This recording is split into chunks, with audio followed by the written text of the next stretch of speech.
MAL-CHU-TO, Le'olam Vayet. Torah Puppets!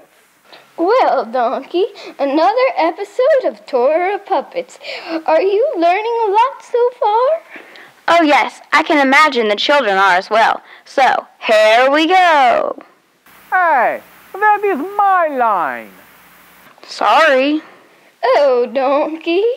Hello, boys and girls. This is your roving rabbit reporter with a really bad French accent. Here we go, welcoming you to another exciting episode of Torah Puppets. Why is it so exciting? Because today we are going to introduce you to the Yod. What is the Yod? Why, it is the 10th letter of the Hebrew alphabet. It also happens to be the Yod in YOD-HEY-VAV-HEY. That's right, boys and girls. That is how you spell the personal name of God. YOD-HEY-VAV-HEY. YOD-HEY-VAV-HEY. That's how you spell his name. That was weird. Anyway, boys and girls, we have already learned about the Hey and the Vav. Those go together with the Yod to make YOD-HEY-VAV-HEY. YOD-HEY-VAV-HEY. That's how you spell it. Okay, that is just freaking me out. Anyway, that is the personal name of God, and it starts with the Yod. YOD-HEY-VAV-HEY. That's how you spell his name. YOD-HEY-VAV-HEY. That's how you spell it. Stop that! The Yod. Want to see it? Oh, Tangerine the cat! Yod. As you can see, girls and boys, the Yod is not very big, but it is very important. Why? Because it is the very hand of God. Wow, boys and girls. In fact, the Yod is the first letter of the Hebrew word Yod, which means hand. As in Psalm 119:73, which reads, "Your hands made and formed me. Give me understanding so I can learn your mitzvah." Yod. Say it with me. Yod. Yod. Yod. Yod, y'all. Yod. So, boys and girls, why do we want to learn and obey Torah? Because it was given by the one who formed us with his Yod, his hand. So, okay, Donkey, you can do it. Here we go. Howdy, y'all. Clementine here, and it's that time again. Time for Ask Rabbi Trail. Rabbi? Shalom, children. Shalom, Miss Clementine. Shalom, Rabbi Trail. Are you ready for today's Ask Rabbi Trail question? Yes. Wait. Does it involve getting a baby to sleep? Oh, is that how Grandpa got BooHoo to take a nap? Yes. So, what is today's question? Today's question comes from a young man who is quite confused because his friend came home from his school talking about evolution. So this young man would like to know how everything first came to be here. Oh, goodness. Evolution? Tui on evolution. It is nothing but foolish nonsense. Pure science fiction. Oi, my young friend with the question, I will tell you how we and the universe got here. It's all right there in BA-RUCH, the first book of the Torah. I shall recite it to you dramatically. Thank you, Miss Clementine. You may go for now. All right, Rabbi Trail. BA-RUCH, dramatically. In the beginning. Play ball! Really? I mean, really, Gus? Now you know what I have to put up with. Hey! Both of you, exit! In the beginning, God. You know, I could stop right there because that says it all. In the beginning, God. Not a big bang, not primordial ooze, not random chance, not any evolution foolishness. No, my young friend, in the beginning, God. And what did God do? He created the heavens and the earth. The earth was unformed and void, darkness was on the face of the deep, and the Spirit of God hovered over the surface of the water.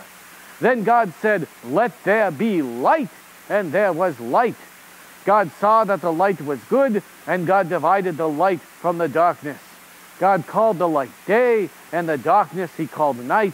So there was evening, and there was morning, one day. It's morning. Time to wake up. Oh, not bad. My teaching helps you to sleep and wakes you up. Yay. God said, let there be a dome in the middle of the water, and let it divide the water from the water. God made the dome and divided the water under the dome from the water above the dome, and that is how it was. And God called the dome sky. So there was evening and there was morning, a second day. God said, let the water under the sky be gathered together into one place, and let dry land appear. And that is how it was. God called the dry land earth, the gathering together of the water he called seas, and God saw that it was good. Whoa! Water, dry, sky, dry, dry land, sky, water. Get to the point. Like, was there a rainbow with pretty colors? No rainbow. Copacetic. God said, let the earth put forth grass, seed-producing plants and fruit trees, each yielding its own kind of seed-bearing fruit on the earth. And that is how it was. The earth brought forth grass, plants, each yielding its own kind of seed, and trees, each producing its own kind of seed-bearing fruit. And God saw that it was good. So there was evening, and there was morning, a third day. God said, let there be lights in the dome of the sky to divide the day from the night. Let them be for signs, seasons, days, and years, and let them be for lights in the dome of the sky to give light to the earth. And that is how it was. Let them be signs. Signs of what? Oh, for a great many events, but most importantly, for the feasts of Adonai. The feasts? Like Passover, Shavuot, and Sukkot? Yes.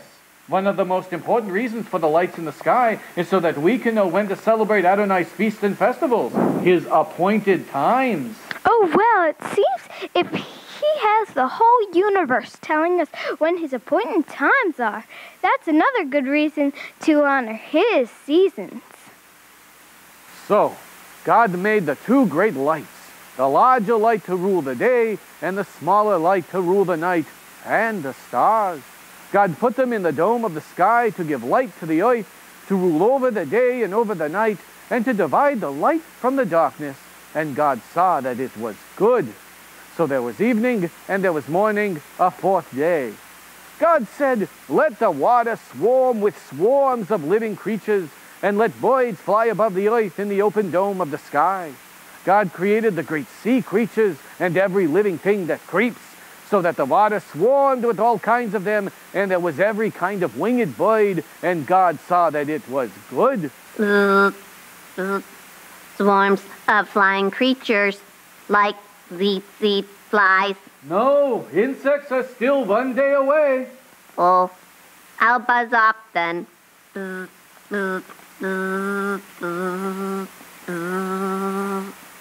Then God blessed them, saying, be fruitful, multiply, and fill the water of the seas, and let birds multiply on the earth.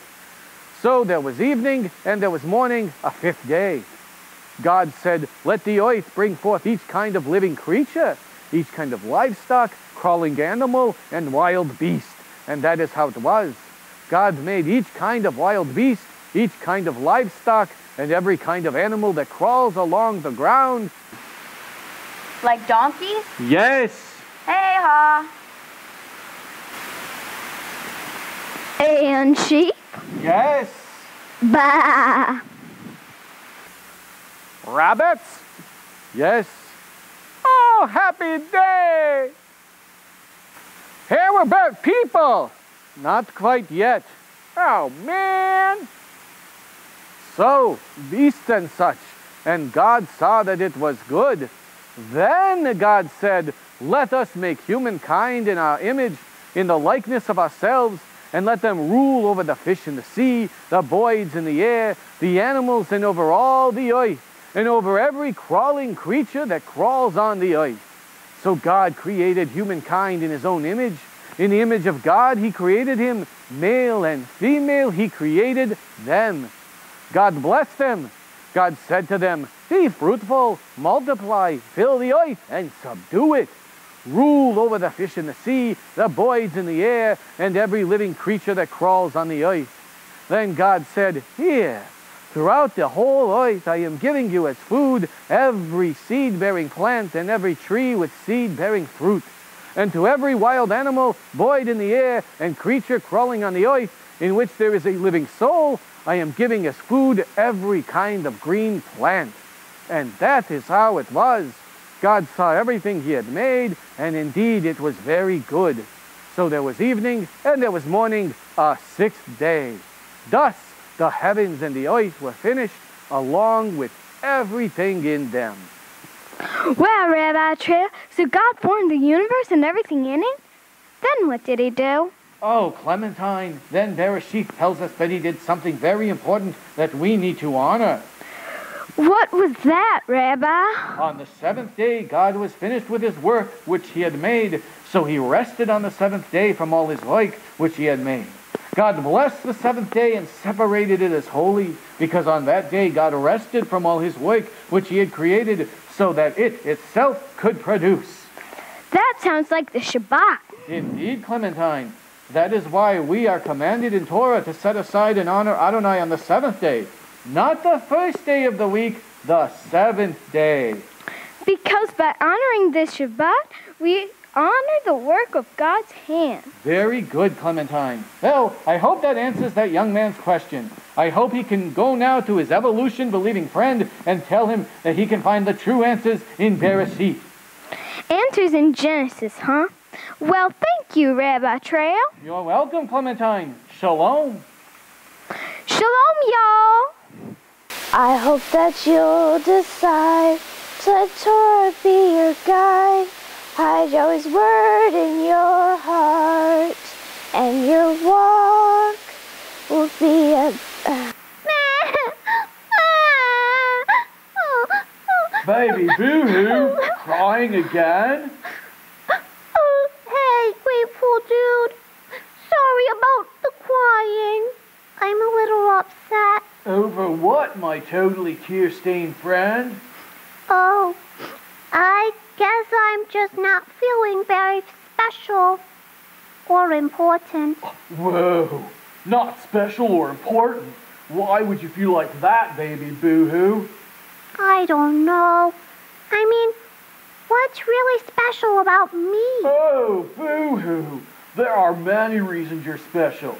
But do you know the most important reason you are special? What? Because Yahweh made you, BooHoo. The Bible says that you are fearfully and wonderfully made. I am? Shah, made by the very hand of God. Sweet! Totally. So, that makes me special? For sure, Dudette. Everything God forms is special, especially people. He made them and you in his own image. I'm made in the image of God? Totally, BooHoo. Wow! I am special then, aren't I? I feel so much better. Thank you, grateful dude. No problem, baby BooHoo. Catch you later, oh fearfully and wonderfully made one. Later, dude. The image of God? Wow. Psalm 119:73. Your hands made and formed me. Give me understanding so I can learn your mitzvot. Hey, Rabbi Robbie. What you doing? Oh, hey, Grandpa Gus. I was just reminding the children of today's special verse. The children? What children? The ones watching this episode right now? Oh. Yeah! So that's why I always have the feeling I'm being watched. Yeah? So what's today's special verse for the children who are apparently watching my every move at this moment, which, quite frankly, gives me the willies? Psalm 119:73. Your hands made and formed me. Give me understanding so I can learn your mitzvot. Psalm 119:73. Your hands made and formed me. Give me understanding so I can learn your mitzvot. Yes. That's talking about God, right? Yes. I don't get it. Get what? What does God forming me have to do with me learning His commandments? Everything, Grandpa Gus. Since He made you, He has the right to tell you how to live your life. God's trying to control me? Help! Help! I'm being oppressed! Settle down, Gus. God's not trying to control you. He wants to guide you. Guide me? Yes, He made you, so He loves you. Because He loves you, He wants what's best for you. Since His ways are what's best for you, He guides you according to His ways through His commandments. Now, that's a lot for me to wrap my little bald head around. Really? No, not really. I understand it. But you know what I don't understand? What's that, Grandpa Gus? Why is Elijah coming back to Earth riding on the back of Bill Cloud? What? That came totally out of left field. What are you talking about? That song everybody sings. Behold, He comes, riding on Bill Cloud. I mean, I've checked through Revelations, and I never saw Bill Cloud in there. I mean, he is an excellent Bible teacher and all, but why would Elijah be riding on his back? Gus, Elijah is not coming to Earth riding on Bill Cloud's back. First of all, even that line in the song is about Yeshua's return to the earth. Yeshua's riding on Bill Cloud's back? No, no one is riding on Bill Cloud's back. Yeshua is coming back riding on the clouds. Not Bill Cloud, clouds. Sheesh. Oh, well that's good, because that would probably hurt Bill Cloud's back. Ah, Gus. No, not as much as it would hurt Daniel Botkin's back. Gus, will you stop? Whoa, Robbie. Your eye is twitching funny. And that vein in the middle of your forehead is pulsating. Psalm 119:73. Your hands made and for me, give me understanding so I can learn your mitzvah, right? Robbie, say something? Yes, that is the special verse. And boy, do you need it. So long, Grandpa Gus. So long, Robbie. Ooh, maybe Yeshua could come back riding on Brad Scott's back. Be a lot shorter ride. Riding on the clouds. I liked it better when he was riding on a donkey. Oh, donkey? Hi, Cousin Clementine. What's the matter? Oh, BooHoo, I was thinking of how big this universe is that God created and how small we are. Yeah, we are pretty small, but so is the Yod. The Yod? Yeah, it's the smallest letter in the Hebrew alphabet. But without it, this great big universe wouldn't even be here. For real? Oh, yeah. Did you know that Yeshua said that until heaven and earth pass away, not so much as a Yod would pass from the Torah? And I've heard it explained that if the Yod were removed from the Torah, heaven and earth would pass away. Wow, just that little Yod? Yeah, think about it.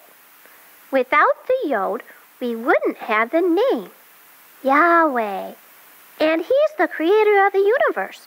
Without the Yod, we wouldn't have Yahweh's strong right hand of salvation either. His strong right hand of salvation? That's Messiah Yeshua. Hey, His name begins with a Yod. Exactly. And the Bible says that the universe was made by Yeshua, for Yeshua, and that He holds it together. So without the Yod, this whole big universe would just fly apart? Smallest letter in the alphabet. Big reason for it being in the alphabet. So no matter what the size we are, we must have a pretty big reason for being here. Why do you think God created us, BooHoo? To love Yahweh and walk in His ways. All His ways. You're talking about the Torah. Yes, I am. He created us to live out His Torah, right down to every last Yod. That way we can be like Yeshua. That's Yeshua with a yod. Thanks, Cousin BooHoo. No problem. Bye. Bye. So you want to be like the King of Kings, O Israel's VIP? Man, Messiah, you one desire, and now you want to walk like he. You want to live like your Savior, man, and live right every day. Well, open God's word, 'cause haven't you heard how you gotta walk his way? Oh, do ya wanna walk like Yeshua? You gotta walk in Torah like Yeshua do. Oh, listen to me. You gotta walk in Torah to be like Yeshua be.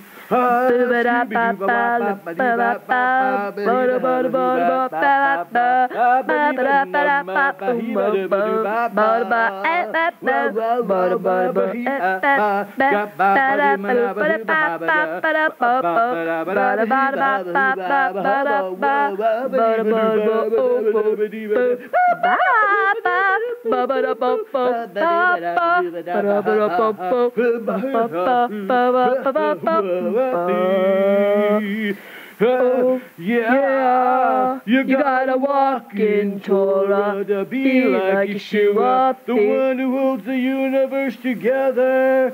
Be yo to your brother. There you have it, boys and girls. The eternally important yod. So important, in fact, that we are going to learn even more about the yod in another episode of Torah Puppets. Indeed, it is a very special letter in the Hebrew alphabet. Sorry. That is not for this episode. We haven't done the het and tet yet. Sorry. It is all right. So, boys and girls, the yod. Let's look at it one more time. Tangerine, would you go fetch up the yod, please? Yod. Thank you, Tangerine the cat. The yod. The yod of God. But more on that in another episode. Until then, boys and girls, this is your roving rabbit reporter with a really bad French accent. Here we go, saying, here I go. Bye for now. Behold, he comes, riding on Bill Cloud. Hey, hey, hey, hey! Shalom.